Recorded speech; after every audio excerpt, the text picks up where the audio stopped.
Damos comienzo a un nuevo programa.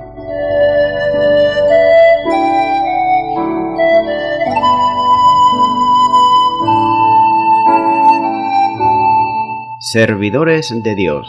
Quien te habla es Manuel Cornejo.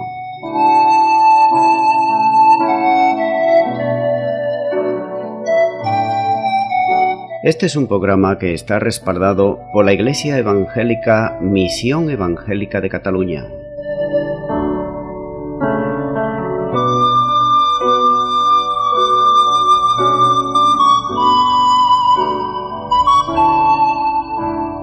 Estamos situados en la ciudad de Sabadell, en la avenida Matadepera número 239.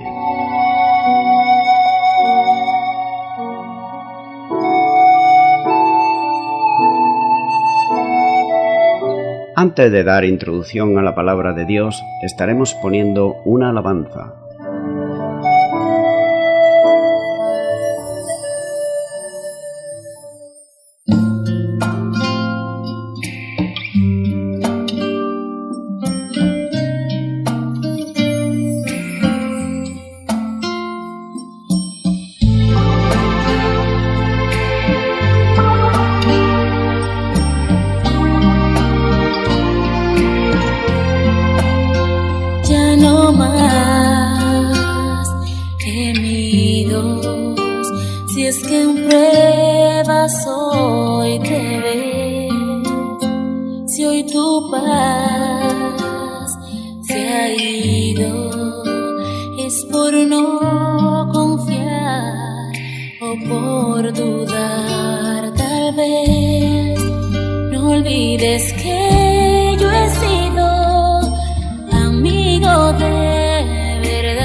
Promesas divinas que yo con amor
Bienvenido al programa Servidores de Dios. En el día de hoy estaré compartiendo la palabra de Dios y será en Hebreos capítulo 13 y versículo 5 donde dice la palabra de Dios. Sean vuestras costumbres sin avaricia, contentos con lo que tenéis ahora, porque Él dijo, no te desampararé ni te dejaré. El escritor de Hebreos da aparentemente un gran salto del versículo anterior a este, ya que el anterior habla de la moralidad y este habla de la avaricia. La palabra avaricia, traducida del griego, significa amor al dinero. La avaricia, por cierto, en su connotación neotestamentaria, puede referirse al deseo sexual ilícito, así como el amor al dinero. Por lo tanto, resulta una transición natural del pensamiento para que el escritor a los hebreos pasara de este mandamiento acerca de la castidad a su ruego a los lectores de que no vivieran para el dinero, es decir, que no estuviesen atados, encadenados, que su visión en la vida no fuese nada más que el dinero o la ganancia, sino que fuese otra, y que fuese precisamente la espiritual, que es la que perdura para la vida eterna. Aquí también está en línea con la enseñanza constante del Nuevo Testamento, en Lucas 16 y versículo 13.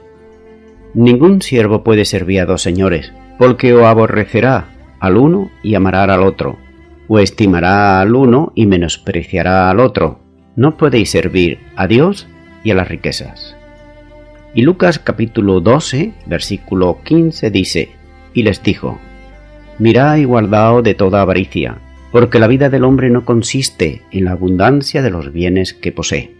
Olvidamos esta advertencia todas las veces que preguntamos cuánto vale un hombre, cuando realmente queremos decir cuánto posee. Y es que muchas veces se valora a la persona por lo que posee materialmente, es decir, a una persona que es rica, que va bien vestida, que lleva un coche de lujo, un auto, pues se le respeta más que a lo mejor a una persona que va humildemente vestida. Sin embargo, las dos son personas. Quizás los valores morales de uno y de otro dejan mucho que desear. No es la manera de vestir, no es tampoco el estatus social que podamos tener. Sin importar para nada, por ejemplo, de manera que son muchas veces que se valora a las personas por lo que se posee o lo que poseen materialmente, sin importar para nada cómo lo consiguieron o en qué manera o cómo lo heredaron, de qué manera. El adjetivo que el escritor utiliza aquí, significando libre de amor al dinero, solo en otro lugar en el Nuevo Testamento donde se establece que un obispo o líder de una iglesia cristiana debe de ser desprendido del dinero, como así lo dice la Biblia de Jerusalén, en 1 de Timoteo 3:3. Pero también en 1 Timoteo 6:10 dice la palabra de Dios, porque raíz de todos los males es el amor al dinero, el cual codiciando a algunos se extraviaron de la fe y fueron traspasados de muchos dolores. De manera que la confianza del creyente está en las promesas divinas de Dios. Dice, no te desampararé ni te dejaré. Las palabras de las promesas son del mismo Dios. Primero, fueron dichas por Moisés al pueblo de Israel. En Deuteronomios capítulo 31 y versículo 6 dice, esforzaos y cobrad ánimo, no temáis, ni tengáis miedo de ellos, porque Jehová tu Dios es el que va contigo, no te dejaré ni te desamparará. En segundo lugar, vemos que es dada por Dios mismo directamente a Josué, antes de iniciar la conquista de la tierra de Canaán. En Josué 1:5 dice, nadie te podrá hacer frente en todos los días de tu vida. Como estuve con Moisés, estaré contigo, no te dejaré ni te desampararé. También hallamos una promesa semejante que Dios dio a Jacob cuando huía de su hermano Esaú. En Génesis capítulo 28 y versículo 15 dice la palabra de Dios, he aquí, yo estoy contigo y te guardaré, por donde quiera que fueres, y volveré a traerte a esta tierra, porque no te dejaré hasta que haya hecho lo que te he dicho. Todos estos ejemplos de fidelidad de Dios, atendiendo a la provisión del creyente y de todo su pueblo, deben de servirnos de aliento y de confianza a cada creyente en Cristo Jesús. y también a su pueblo, en este tiempo presente. Romanos 8:31 dice: ¿qué pues diremos a esto? Si Dios es por nosotros, ¿quién contra nosotros? Continúo con el siguiente versículo de Hebreos capítulo 13 y ahora el versículo 6, donde dice la palabra de Dios. De manera que podemos decir confiadamente: el Señor es mi ayudador, no temeré lo que me pueda hacer el hombre. Quien no depende de los bienes presentes y temporales, deposita su confianza en el Señor. La seguridad del creyente no está en la libreta de ahorros, ni cuántos bienes terrenales pueda poseer, sino en la seguridad que descansa firmemente en las promesas de Dios. Por esta razón puedo decir: el Señor es mi ayudador, no temeré lo que me pueda hacer el hombre. El escritor de Hebreo utiliza las palabras del salmista en el Salmo 118 y versículo 6. Jehová está conmigo, no temeré lo que me pueda hacer el hombre. Los escritores del Nuevo Testamento frecuentemente citan este salmo y lo interpretan cristológicamente e indican que servía como fuente de gozo y felicidad para el pueblo de Dios. ¿Qué puede hacerme el hombre? Nada, puesto que el Señor es mi ayudador. Las fuerzas de la incredulidad no pueden hacer nada a menos que el Señor les dé permiso. El creyente, el cristiano en el día de hoy, sin embargo, no necesita tener miedo cuando Dios está de su lado, de su parte. El reformador escocés John Snow osadamente no se dio frente a una oposición formidable y dijo: un hombre acompañado por Dios está siempre en la mayoría. Y así es. Si Dios es por nosotros, ¿quién contra nosotros? Continúo ahora con el versículo 7 del capítulo 13 de Hebreos, donde dice: acordaos de vuestros pastores que os hablaron la palabra de Dios, considerar cuál haya sido el resultado de su conducta e imitar su fe. Los versículos del 7 al 14 de este capítulo 13 nos van a hablar del compromiso y la esperanza del creyente. Pero dice en primer lugar aquí este versículo 7: acordaos de vuestros pastores. La versión de la Biblia Reina Valera en este versículo y en el 17 no es muy correcto, y de ahí que se haya usado estos dos versículos muchas veces muy mal usados. Pero veamos las versiones, por ejemplo, la Biblia textual, Nueva Versión Internacional, Dios habla hoy, Biblia de Jerusalén, Reina Valera 1989 corregida, versión moderna y otras tantas, pues ya no usa más esta palabra, la palabra pastores, sino que usa vuestros dirigentes o líderes. En este caso serían los obispos y serían los ancianos, pero nunca los pastores. La Reina Valera lo ha traducido como pastores en un participio del presente verbo que expresa la idea de gobernar, administrar, conducir, dirigir. En cierta medida la palabra sería líder. Es la que mejor puede precisarse la traducción al castellano, es decir, vuestros líderes. Algunos pastores, sin embargo, han utilizado este versículo para enfatizar la obediencia que deben demostrarle los miembros de su iglesia, una obediencia absoluta y ciega. Pero, sin embargo, parece que la idea predominante aquí es la del liderazgo. El escritor de Hebreo está hablando de los líderes espirituales de la iglesia, no de un solo hombre. Y esto ha de conducir a las personas a Cristo Jesús, no a ningún hombre. Si un hombre está presentando a Cristo, está intentando conducir a la persona a la presencia de Cristo, entonces este es un hombre a quien usted y yo deberíamos permanecerle leal.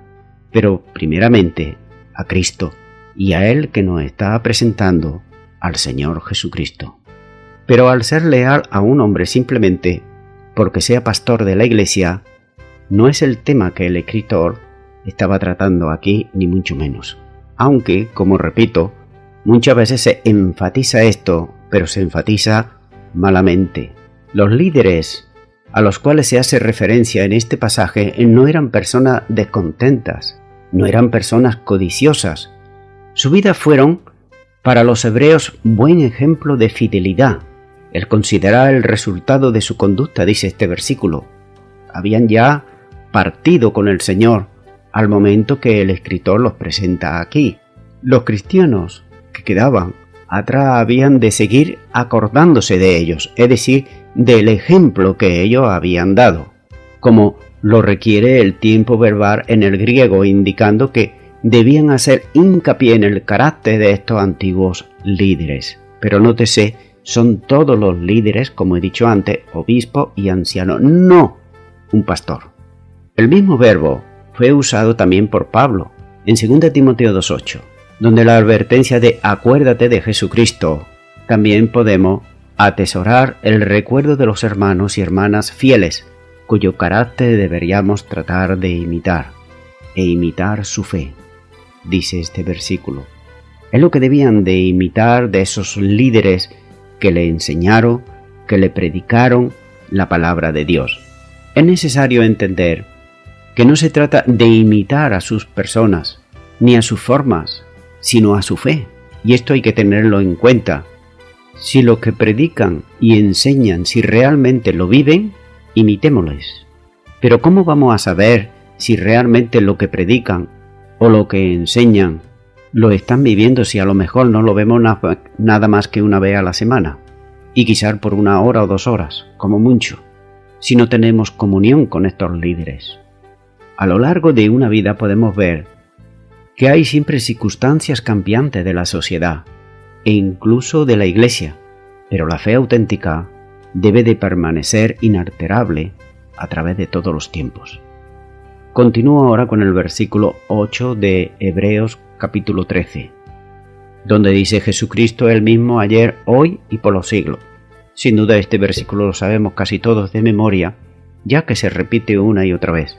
Sin embargo, los líderes del versículo anterior murieron, es decir, del versículo 7 que acabo de compartir, pero vivían en la memoria de aquellos que lo habían conocido, pero ya no estaban a disposición de ellos, ya no le podían consultar alguna duda que pudieran tener, ya no podían ellos guiarlos, porque habían partido con el Señor. Pero Jesucristo, por contraste, siempre estaba y está dispuesto, inmutable, en todos los años, ya que nos dice que Él es el mismo ayer y hoy y por los siglos. Y prueba de ello lo que nos dice también Hebreos capítulo 1 y versículo 12, donde dice, y como un vestido los envolverás, y serán mudados, pero tú eres el mismo, y tus años no acabarán. Este versículo está tomado del Salmo 102, versículo 27, donde dice, pero tú eres el mismo, y tus años no se acabarán. Vimos que estas palabras, en su contexto original, estaban dirigidas al Dios de Israel, pero esta no es la única instancia en la que encontramos la transición tan espontánea a la referencia del Padre al Hijo. Yo mismo, dice Dios a su pueblo en. Y vamos a ver algunos versículos aquí, cómo está hablando en el Antiguo Testamento y cómo lo está diciendo también en el Nuevo Testamento. Por ejemplo, y pongamos atención a estos versículos, Isaías 48, 12, donde dice, Oye Jacob y tú Israel, a quien llamé, yo mismo, yo el primero, yo también el postrero. Nótese, yo el primero, yo también el postrero. Isaías 41 y ahora versículo 4 dice, ¿quién hizo y realizó esto? ¿Quién llama a las generaciones desde el principio? Yo Jehová, el primero y yo mismo con los postreros. Nótese, yo Jehová, el primero y yo mismo con los postreros. Isaías 44:6 dice, así dice Jehová, Rey de Israel, y su Redentor Jehová de los ejércitos. Yo soy el primero y yo soy el postrero, y fuera de mí no hay Dios. Lenguaje que en el Nuevo Testamento se toma y se aplica a Jesús, al Señor Jesús, sin ningún sentido de incongruencias. Y en estos versículos que leeré ahora, apúntatelos porque te serán de provecho para cuando llamen a tu puerta a esos falsos testigos de Jehová, ya que las aberraciones y no la traducción de la Biblia que ellos hacen del Nuevo Mundo, vemos que, aunque son muy parecidas, pues ellos mismos se están contradiciendo, porque esto que te he dicho de Isaías está hablando ahí de Jehová, Pero ahora mira lo que dice aquí en el Nuevo Testamento, en Apocalipsis. Capítulo 1, versículo 17 dice: Cuando le vi caí como muerto a sus pies, y él puso su diestra sobre mí diciéndome: No temas, yo soy el primero y el último. ¿Quién está hablando aquí? Está hablando el resucitado. Está hablando Jesucristo, el mismo que en el Antiguo Testamento está diciendo: Yo soy Jehová. Apocalipsis 2:8 dice: Y escribe al ángel de la iglesia de Esmirna, el primero y el postrero, el que estuvo muerto y vivió, dice esto. Nótese, el primero y el postrero. Está hablando el Señor Jesús. Ya tenemos dos referencias. La tercera, Apocalipsis 22:13. Y está hablando el Señor Jesús. Yo soy el alfa y el omega, el principio y el fin, el primero y el último. Hebreos 5:7 dice: Ayer Jesús ofreció ruegos y súplicas con gran clamor y lágrimas al que lo podía librar de la muerte. Hoy representa a su pueblo ante la presencia de Dios. Es decir, ayer clamaba al Padre, pero hoy presenta esas súplicas delante del trono de Dios. Hebreos 4:15 dice: Porque no tenemos un sumo sacerdote que no pueda compadecerse de nuestras debilidades, sino uno que fue tentado en todo según nuestra semejanza, pero sin pecado. Y no solo eso, sino que por los siglos vive este mismo Jesús para interceder por cada uno de aquellos que hemos experimentado el nuevo nacimiento en Cristo Jesús. Hebreos 7:25 dice: Por lo cual puede también salvar perpetuamente a los que por él se acercan a Dios. Nótese, a los que por él se acercan a Dios, viviendo siempre para interceder por ellos. Su ayuda, su gracia, su poder, su guía, están a disposición de su pueblo, es decir, del pueblo de Cristo, y están de una forma permanente. ¿Por qué iba a descorazonarles entonces? Otros sirven a sus generaciones por la voluntad de Dios y pasan, mas este, por cuanto permanece para siempre, tiene un sacerdocio inmutable, como dice Hebreos 7:24. No necesita ser reemplazado y nada puede añadirse a su obra perfecta, ya que sabemos que los hombres tratan muchas veces de añadirle a la obra del Señor Jesús que llevó a cabo en la cruz del Calvario, como por ejemplo obras y otras cuantas cosas más. Pero todo eso son como trapos de inmundicia, nos dice la palabra de Dios en Isaías. El comentarista William Barclay dice: es una de las cosas de la vida que todos los líderes terrenales vienen y van. Tienen un papel de representar en el drama de la vida y luego se baja el telón, pero Jesucristo sigue siendo el mismo ayer, hoy y para siempre. Su preeminencia es permanente, su liderato para siempre. Ahí radica el secreto del liderato terrenal. El líder verdadero, el del versículo anterior, es el que es liderado por Jesucristo, el que anduvo por el camino de Galilea.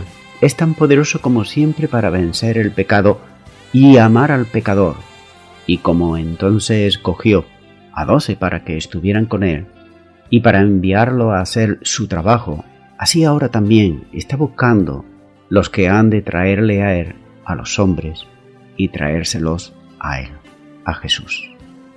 Continúo con el versículo 9 del capítulo 13, donde dice: No os dejéis llevar de doctrinas diversas y extrañas, porque buena cosa es afirmar el corazón con la gracia, no con viandas, que nunca aprovecharon a los que se han ocupado de ellas. Los líderes del versículo 7 se habían esforzado en guiar a los creyentes de la Iglesia a la verdadera doctrina, pero ahora otros se esforzaban en introducir sus falsas enseñanzas y su propia teología.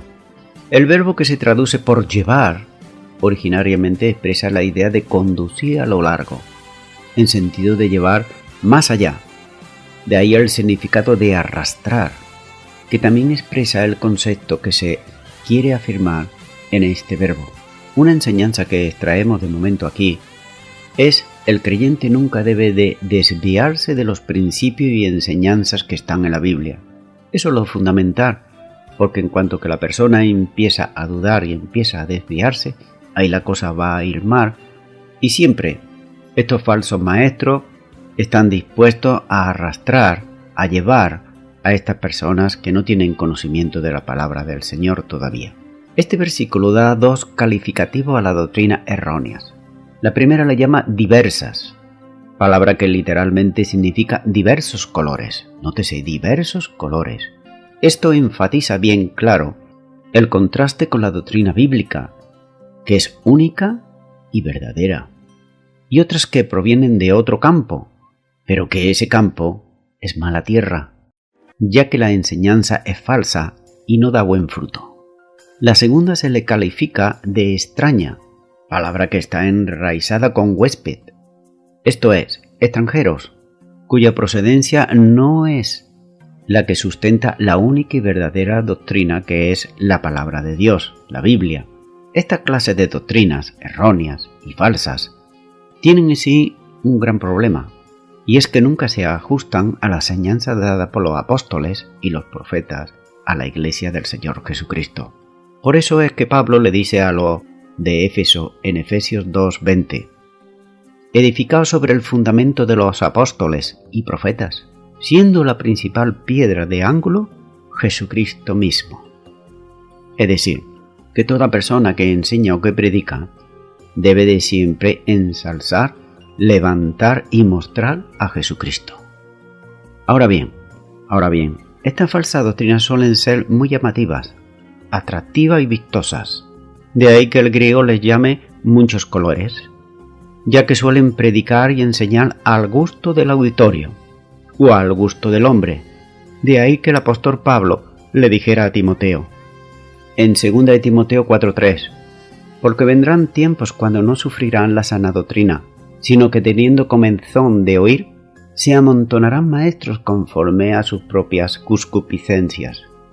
Estas clases de personas siempre encontrarán maestros y predicadores y pastores conforme a su gusto. Es por eso que no debe de extrañar que te digan esos seguidores de hombres que llevan 20 años de creyente o quizás más y tienen a lo mejor que dormir con la luz encendida y la Biblia abierta, por poner un ejemplo, porque tienen miedo, porque son supersticiosos. Imagínate un cristiano o una cristiana supersticiosa, pues los hay, por esa falsa doctrina. Es por poner un ejemplo de cientos y cientos de ejemplos que hay. El segundo problema está relacionado con las extrañezas de la doctrina, es decir, doctrinas que son novedosas y que no fueron enseñadas antes. Tal vez hayamos podido oír a uno o a una de esto o estas que enseñan esa falsa doctrina y que suelen decir como una gran novedad: tengo una nueva revelación. Esto es completamente falso. Toda persona que está en un púlpito y te está diciendo que tiene una nueva revelación es un farsante, es un falso, ya que de nuevo no hay absolutamente nada, ya que todo fue revelado y está en la palabra de Dios hace más de 2000 años. Así que de nuevo no hay absolutamente nada. Será que él o ella lo ha descubierto ahora eso y quiere mostrarlo, pero eso ya está dicho de hace más de 2000 años. Gálatas 1:6 en adelante hasta el 9 dice: estoy maravillado de que tan pronto os hayáis alejado del que os llamó por la gracia de Cristo, para seguir un evangelio diferente. No que haya otro, sino que hay algunos que os perturban y quieren pervertir el evangelio de Cristo. Mas, si aún nosotros, o un ángel del cielo, o anunciare otro evangelio diferente del que os hemos anunciado, sea anatema. Como antes hemos dicho, también ahora lo repito, si alguno os predica diferente evangelio del que habéis recibido, sea anatema. Nótese que no era solamente Pablo, sino también alguno de ellos, y si algún ángel venía por ahí también anunciando una nueva revelación, un nuevo evangelio, sea anatema, es decir, sea maldito, sea apartado, porque ese no es el verdadero. Sin embargo, hay que tener en cuenta que lo nuevo, por el hecho de serlo, no tiene por qué ser necesariamente malo, porque hay muchas cosas que son nuevas y no son malas. Ni tampoco lo antiguo, por el hecho de ser antiguo, tiene que ser necesariamente lo bueno, tampoco. Hay que tener en cuenta eso. Pero estamos hablando bíblicamente, no estamos hablando ni refiriéndonos a otra cosa. Pero sí que es conveniente, por ejemplo, entender que la Biblia, la palabra de Dios, desde Génesis hasta Apocalipsis, es todo doctrina. Pero también hay que entender que hay doctrinas fundamentales, como lo son aquellas que aluden a la resurrección de Jesucristo, a la venida del Señor Jesús, por poner algún ejemplo, las doctrinas generales, tales como el vestido, la comida, la bebida, el trabajo, la familia, etc., que son generales. Muchas veces, quizás por falta de tiempo, en la preparación de un sermón o en una enseñanza, se enseñan cosas que realmente en el griego original no fue escrito en el Nuevo Testamento y nada tiene que ver con lo que se está predicando o enseñando.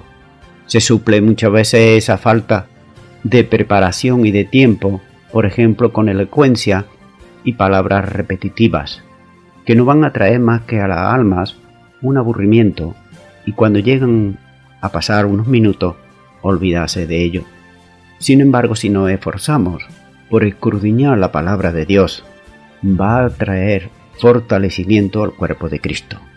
Lo malo del caso es que los que oyen precisamente lo toman muchas veces como si fuese verdadero, y ellos van a continuar explicando y diciendo aquello que han aprendido, y todo ello porque ellos también no se preocupan de escudriñar y de buscar en la palabra de Dios.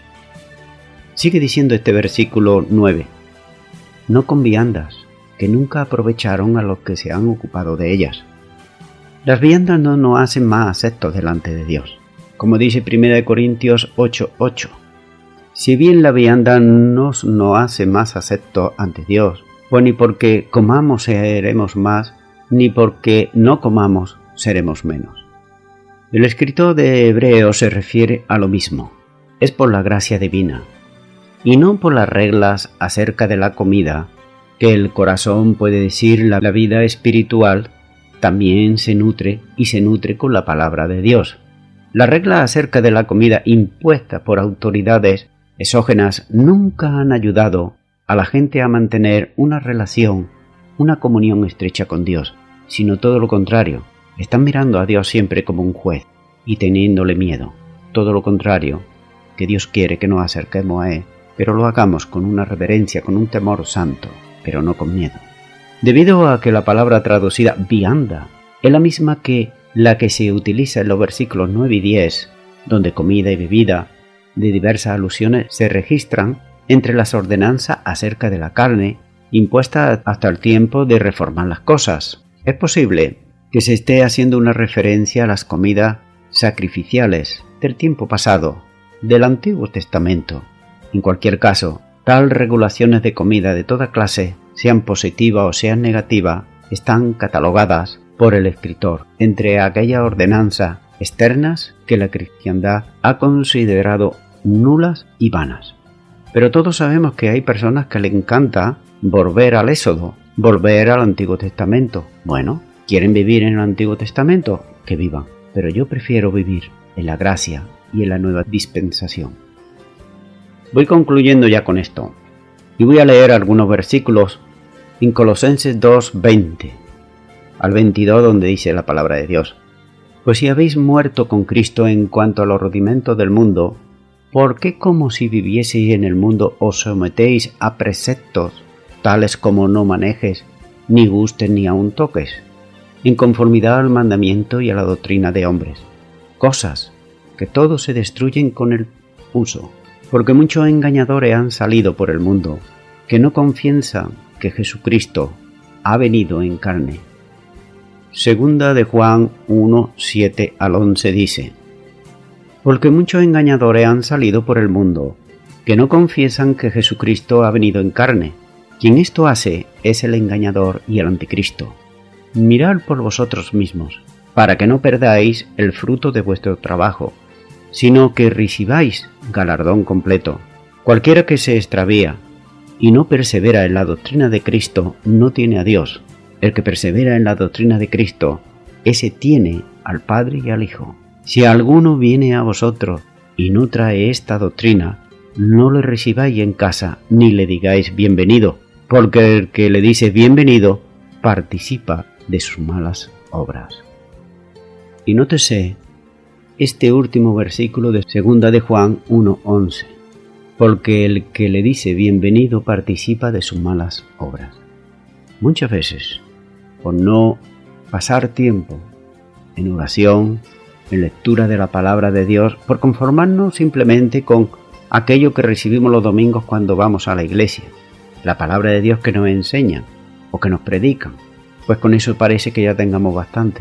Pero si nos acostumbramos a eso y no da un paso más adelante en buscar más de Dios, y esa persona que te está predicando la palabra de Dios está errada, no te está predicando lo auténtico, lo verdadero, tú sin darte cuenta estás participando también de sus obras. Estás siendo cómplices porque a todo le estás diciendo amén, amén, amén, amén. Debemos decir amén a la palabra de Dios. Y decir amén es así sea. Así sea cuando es la palabra de Dios, pero no así sea cuando es la palabra del hombre. Las personas que desconocen la palabra de Dios estarán sujetas al legalismo humano y a doctrinas de hombres. No uses, no comas, no toques. Sin embargo, la palabra de Dios, cuando buscamos a Dios de todo corazón, nos dice en Juan 8:32, y conoceréis la verdad, y la verdad os hará libres. Muchas personas viven en una religión o en una secta, que aparentemente dicen ellos o ellas, estoy muy bien ahí, me quieren mucho, estoy muy bien, socialmente, claro, pero sin embargo espiritualmente no son libres, ya que están siguiendo mandamiento y doctrina de hombres. Ya que en lo principal para ser salvo o salvas, nunca se le ha enseñado bíblicamente como nos lo enseña la palabra de Dios. Y sé muy bien de lo que estoy hablando, porque yo en el pasado era una de esas personas, también religiosa. Y es por esta razón que cuando viene a uno a Cristo, cuando lo recibe en tu corazón, te das cuenta que lo que ha estado viviendo hasta eso, aunque quizá eran personas que eran nobles, pero nobles que actuaban mal, personas que quizás de buenas intenciones, humanamente muy queridas, pero personas que están completamente erradas en la palabra de Dios y hacen errar a otros. Es entonces cuando te das cuenta que lo que has vivido hasta ahora ha sido un fraude, una hipocresía. Y uno dice, ¿cómo es que yo me he perdido esto hasta el día de hoy? Pues no lo hemos perdido porque no hemos buscado realmente en aquel que es la vida. Mi amigo y mi amiga que me está escuchando, si tú eres una de estas personas que sientes que estás siguiendo doctrina de hombres, que no tienes paz, que cuando te enseñan la palabra de Dios te das cuenta que hay cosas que no dice la Biblia, pero que sin embargo ellos dicen que se debe de hacer, eso son doctrina de hombres. Quizá a lo mejor hasta el día de hoy podrás llevar y decir que eres cristiano o cristiana, pero nunca has experimentado el nuevo nacimiento. Es lo que le dice aquí en el Evangelio de Juan, capítulo 3, cuando está hablando y viene Nicodemo a hablar con el Señor Jesús. Y Nicodemo era un maestro de Israel, no era cualquiera, pero sin embargo este hombre aún todavía no había entendido ni sabía lo que era el nuevo nacimiento. Y el Señor Jesús se lo aclara ahí, léelo, Juan capítulo 3, léetele todo el capítulo. Y verás que el Señor Jesús le dice ahí que si no naciere de nuevo, no podrá entrar en el reino de Dios. No son por obras, como nos enseñan los hombres, sino que es por arrepentimiento, es por gracia, que podemos acercarnos a Dios. Por ello, aquí nos dice la palabra de Dios. La palabra de Dios nos muestra que debemos de conocer, como he dicho antes en Juan 8:32, y conoceréis la verdad y la verdad os hará libre. La verdad no es una cosa, no es algo. La verdad es una persona, es Jesús. Dice en el Evangelio de Juan capítulo 14, yo soy el camino, la verdad y la vida. Él es la verdad. Es la verdad que te puede traer paz a tu vida. Es la verdad que te puede traer salvación a tu alma. Es la verdad que te puede hacer valiente delante de las circunstancias. Es el Señor Jesús, el que te hará libre, libre de toda esa falsa enseñanza, si tú vienes a Él en oración y en arrepentimiento. Por ello, mi amigo, mi amiga, yo te animo ahora y a donde tú estás, si tú así lo deseas, libremente, si quieres orar conmigo y aceptar a Jesucristo como Señor y Salvador de tu vida y comenzar una nueva vida en Cristo Jesús, pues puedes hacerlo. Solamente tienes que repetir conmigo una sencilla y muy fácil oración. allá donde tú estás. Repite y di: Señor Jesús, repite, Señor Jesús, reconozco que hasta ahora he vivido una vida religiosa, una vida que me han enseñado los hombres. Te confieso que no he leído tu palabra lo suficiente como para entender que te debo de confesar con mi boca que tú eres mi Señor. Yo creo en mi corazón que tú moriste por mis delitos y pecados, los cuales me arrepiento de ellos, y te pido perdón, y te recibo ahora como mi Señor y como mi Salvador, y te doy gracias, en el nombre de Jesús. Amén. Bien, amigo y amiga, si tú has hecho esta oración, lo fundamental, lo que tú tienes que hacer a partir de ahora no es como antes. Lee la palabra de Dios, escudriña la palabra, empieza ahí por los evangelios, el evangelio de Juan mismo, empieza ahí, no solamente a leerlo de seguido, sino a estudiar la palabra de Dios. Para ello te aconsejo también que puedas visitar una iglesia cristiana evangélica donde se predique la sana doctrina, donde tú puedas crecer espiritualmente. Acércate, di que has recibido a Cristo en tu corazón y verás cómo ahí te van a estar ayudando los líderes de esa iglesia, y podrás crecer espiritualmente y experimentar el nuevo nacimiento en Cristo Jesús. Y a toda la audiencia, nuevamente me estoy despidiendo de todos ustedes, y será Dios mediante, si Él así lo permite, hasta el próximo programa.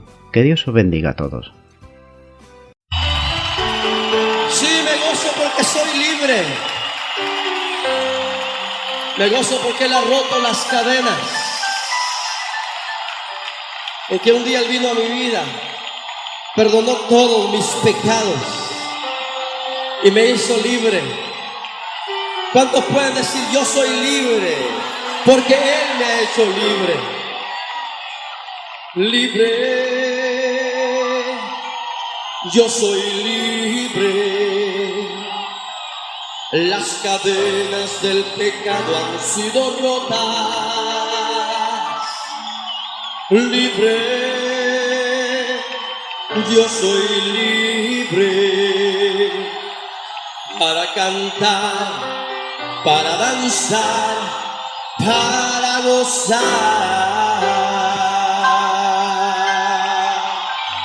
Los que son libres den un grito de júbilo.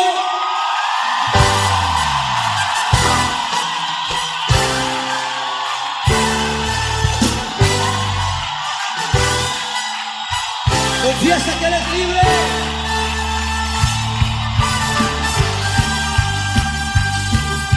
Libre, yo soy libre. Las cadenas del pecado han sido rotas. Libre, yo soy libre.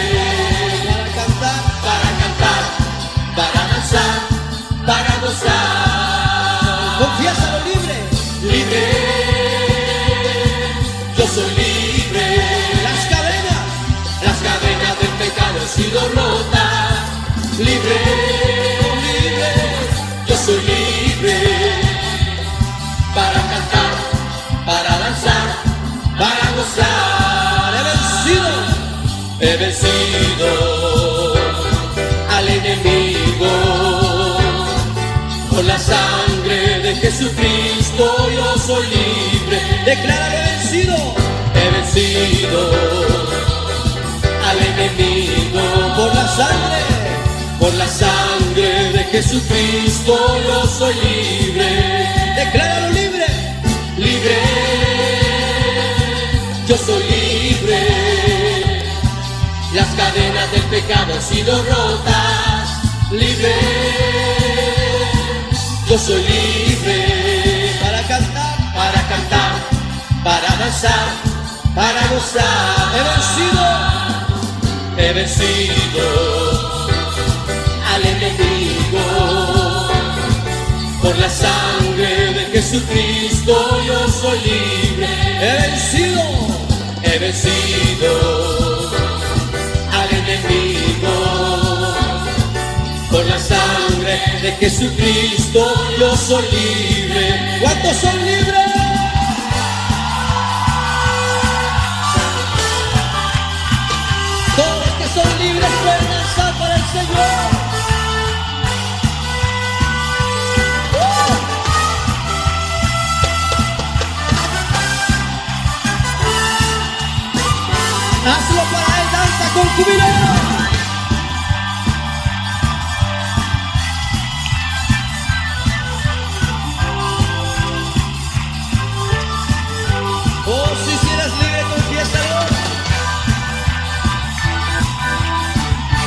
Vamos a declarar una vez más: libre.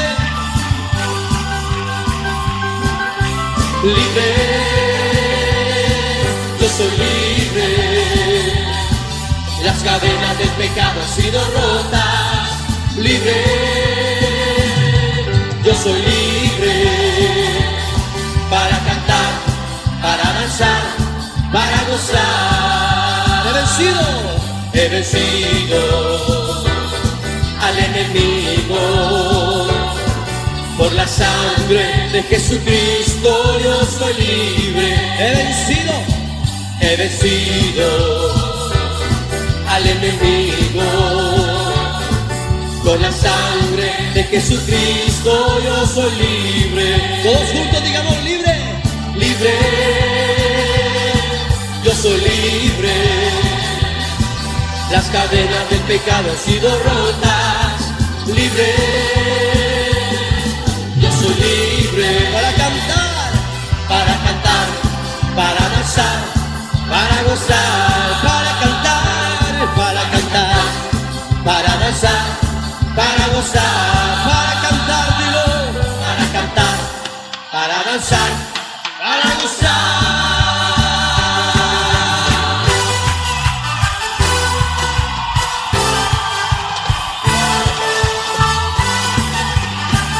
Dale gloria a aquel que ha roto tus cadenas. Tu nombre es Cristo.